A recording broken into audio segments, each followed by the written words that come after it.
Hello everyone, welcome to our new video.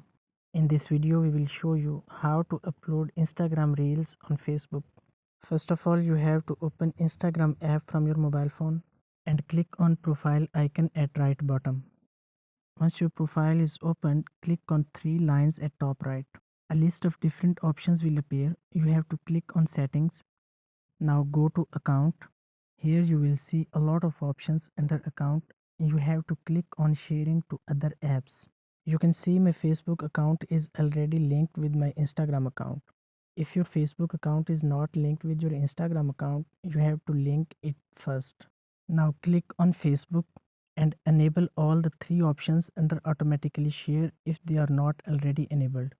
Now we will upload a reel to check. For example, we choose this video from our mobile phone gallery. Well, scroll down and you can see share to Facebook is on. You can click on this option to share on or off to Facebook. Here you can choose turn off all reels or turn off for this reel option, whatever you want. For example, we will enable this option because we want to share this reel on Facebook.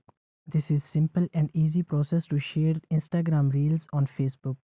Like and share this video if it works well for you. Also subscribe Let Me Guide channel to get more problem solving videos.